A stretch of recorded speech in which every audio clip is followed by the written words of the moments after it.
Back to JK official sir YouTube channel.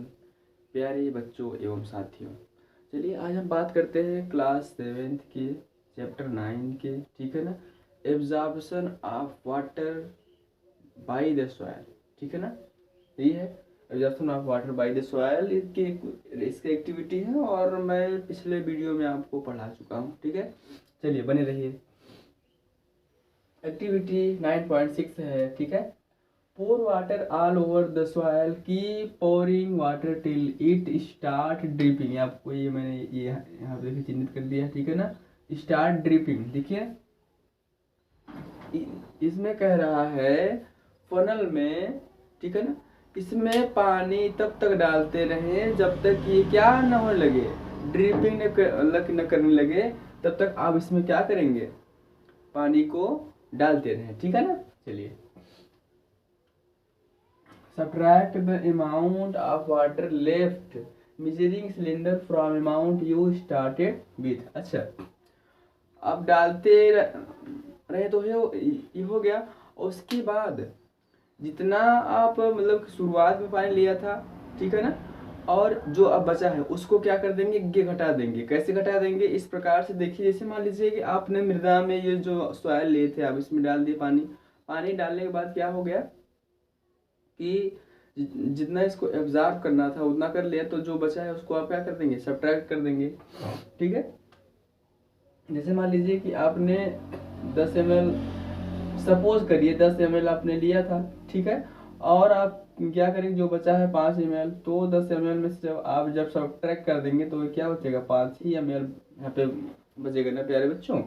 चलिए अब यहाँ देखिए फिर कह रहा है this amount of water written by the soil. अच्छा, दिस अमाउंट ऑफ वाटर, अब जो ये वाटर है रिटेन यानी कि जो ये मृदा है, ये वाला जो मृदा है, ये मृदा के द्वारा क्या कर लिया, अवशोषित कर लिया, एब्जॉर्ब कर लिया। अच्छा, जब आपको ये पता होना चाहिए कि कोई भी मृदा, ठीक है ना, तब तक वो नहीं रिसता है, मतलब पानी उसका नहीं नीचे जाता है जब तक कि उसको वो खुद पहले एब्जॉर्ब न कर ले। तो उसी प्रकार से क्या हो, जब यहाँ पे ड्रिपिंग होना जब शुरू हो जाता है यहाँ पे ये आके, ठीक है, अभी क्या है, तब तक ये नीचे नहीं आता जब तक ये पूरा एब्जॉर्ब ना कर ले। तो चलिए अब यहाँ देखिए ये हो गया, record your result in your notebook in the following manner. देखिए आपका जो ये रिजल्ट आया है निम्नलिखित तरीके से आप क्या करेंगे, उसको नोट करेंगे, ठीक है ना। अब यहाँ देखिए initial volume of water in the measuring cylinder, यानी कि जो इनिशियल वैल्यूम है, यानी कि जो पानी का जो भार होता है, वाटर का जो भार है, वो उसको वैल्यूम में नापते हैं। तो इसका ये क्या किया है, यू मान लिया है, ठीक है ना, यू मान लिया है ml और final volume of water, final volume यानी कि जो भी है, यानी कि जो फनल का जो फाइनल वैल्यूम था वो क्या है, इसको भी मान लिया गया, VML, ठीक है ना। जो उसका वैल्यूम ऑफ वाटर, जो फनल का जो मतलब कि फाइनल वैल्यूम ऑफ वाटर था उसको भी मान लिया गया है, ठीक है। अब क्या है, volume of water absorbed bye, ठीक है ना, जो वाटर है उसको एब्जॉर्ब मतलब बाई सॉइल को क्या कर ले, U माइनस भी ml मान लिया गया है, U माइनस भी ये हो गया, ठीक है ना। अब क्या कर लिया है, weight of water absorbed by the soil, अब जितना मतलब कि मृदा के द्वारा जो पानी अवशोषित किया गया, फिर क्या क्या U माइनस भी ग्राम में भी है ये यहाँ, ठीक है ना। अच्छा, अभी क्या कह रहा है, 1 ml of water has weight equal to 1 gram. देखिए जो आपका 1 ml यानी कि जो 1 ml जो वाटर है उसको ये क्या मान लिया है, 1 ग्राम को मान लिया, ठीक है ना। ये कह रहा है कि 1 ml वाटर बराबर उसका जो वेट होता है वो क्या होता है, 1 ग्राम होता है, ठीक है ना प्यारे बच्चों, ठीक है। परसेंटेज ऑफ वाटर एब्जॉर्ब, मतलब ये क्या कर रहा है कि उसका परसेंटेज निकालने के लिए, ठीक है ना, इसका ये क्या कर रहा है, परसेंटेज निकालने के लिए कर रहा है इसका। तो अब आप देखिए, जैसे मैंने कि सपोज करिए मैंने ये एक मानक माना था, ठीक है ना, तो क्या मैंने माना था, अच्छा अब ये क्या करता है, इसको जब एब्जॉर्ब मतलब कि क्या कर देंगे, U माइनस भी है, मान लीजिए U माइनस भी हमने यहाँ पे किया था तो इसका वैल्यू आ गया। अब देखिए ये कह रहा है कि इसको हम ग्राम में भी मान सकते हैं। इसको हम क्या मान सकते हैं, जो ml है इसको हम ग्राम में भी, 5 ग्राम में भी हम मान सकते हैं 5G। अब यहाँ देखिए, अब ये परसेंटेज में निकालने के लिए कह रहा है, तो फिर जो हमारा मानक था, जैसे मान लीजिए कि 5 मैंने माना था और शुरुआत में मैंने कितना लिया था 10 ml, तो जितना ये बचा ये फाइनल हो गया, और ये वाला जो शुरुआत का, तो ठीक है, इंटू 100। अब क्या कर देंगे, 10 इक्या 10, 10 दहा में 100, ठीक है। अब क्या करेंगे, 10 बचे 50, ये क्या आपका हो गया 50%, यानी कि जो सॉयल एब्जॉर्ब वाटर, ठीक है ना, बाई सॉयल बराबर कितना हो गया 50%। आपको ये क्या हो गया 50%, यानी कि 10 ml वो लिया ही था, ठीक है ना, लिए थे हम सब। फिर उसको 10 ml फिर जब वो पूरा डाल दिया गया, वो कह रहा है कि जितना बचा है और जो शुरुआत में लिया था उसमें से घटा दीजिए, तो फिर मैंने ये घटा दिया, ये परसेंटेज में कह रहा है तो परसेंटेज में हम लोग निकाल दिए यहाँ पे, ठीक है ना।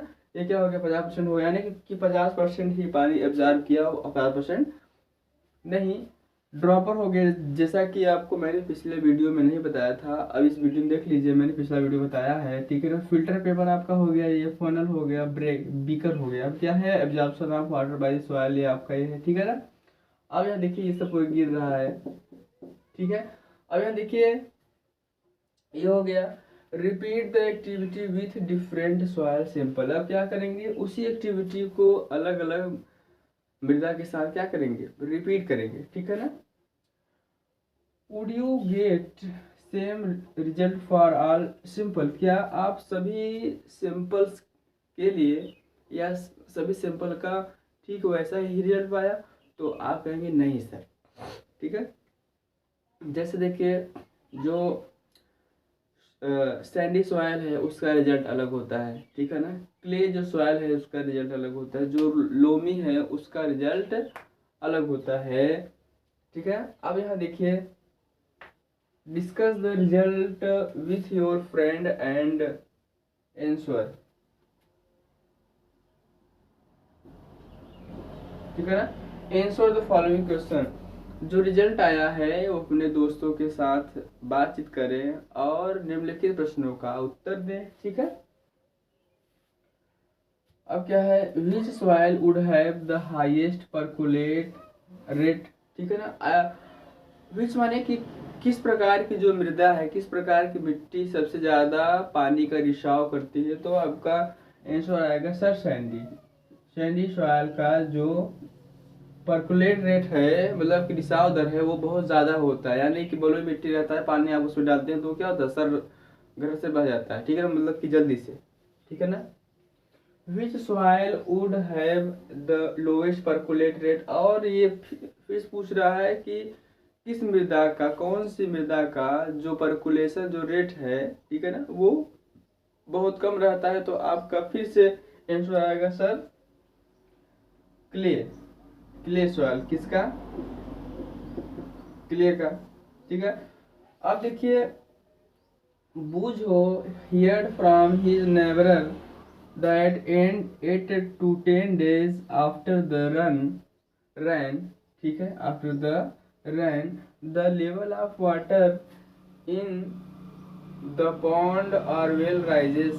मतलब कि बुझो ये सुना था अपने पड़ोसियों से कि 8-10 दिन यदि वर्षा हो जाए तो जो तालाब का और जो कुएं का जो लेवल है, पानी का जो स्तर है, वो क्या हो जाता है, बढ़ जाता है। क्या हो जाता है, बढ़ जाता है। Which type of soil will allow water to reach a well faster and greater amount. अभी क्या कह रहा है, will allow which type of soil water reach well faster, यानी कि कौन सी चीज जो विच टाइप ऑफ सॉइल, अच्छा कौन सी जो जो मृदा है कि वो बहुत तेजी से मतलब पानी का बहाव करता है, ठीक है ना, बहुत तेजी से मतलब पानी को बहने देता है और ग्रेटर अमाउंट यानी कि बड़ी मात्रा में, तो आपका फिर से आंसर आएगा सर सैंडी सॉइल, ठीक है ना। अब यहाँ देखिए, Which type of soil retain the highest amount of the water which retains the least? अब ये फिर कह रहा है कि कौन सा जो soil retain highest amount of water and which retain least। अच्छा फिर ये कह रहा है कि सबसे ज़्यादा पानी कौन इकट्ठा करके रखता है और कौन बहुत कम। तो आपका रिजल्ट आएगा, ये आप बताएंगे, ठीक है ना, ये आप बताएंगे, ये कमेंट में जरूर आप बताएंगे, ठीक है ना, मैं वेट करूंगा। अब यहाँ देखिए, can you suggest any method to let more rain water percolate and reach the water underground. मतलब कि ऐसा कोई सजेशन दीजिए, ठीक है ना, कैन यू सजेस्ट, ठीक है ना, आप क्या सजेस्ट कर सकते हैं, मतलब कि किसी प्रकार का जो तरीका है, इस प्रकार का जो मेथड है, क्या आप सजेस्ट कर सकते हैं कि जब बरसात का जब पानी होता है, जब वर्षा पानी होता है तो उसको कैसे अंडरग्राउंड में, ठीक है, वो अंडरग्राउंड में रिस्क के कैसे उसको कलेक्ट किया जाए, इकट्ठा मतलब किया जाए, ठीक है ना। तो अब ये आप बताएंगे, ठीक है ना। थैंक यू सो मच मेरे प्यारे बच्चों एवं साथियों, आज के लिए इतना ही। और ये मेरा वीडियो आपके दिल में ज़रा सा भी जगह बनाया हो, यदि आप मेरे इस चैनल पर नए हैं तो सब्सक्राइब करना न भूलिएगा और अपने अच्छे दोस्तों के साथ शेयर करिएगा, ताकि मेरा हौसला बढ़ता रहे और मैं आपके लिए डेली ऐसे वीडियो ले आता रहूँ, ठीक है ना। और इन शब्दों के साथ मैं विराम करता हूँ। Thank you so much.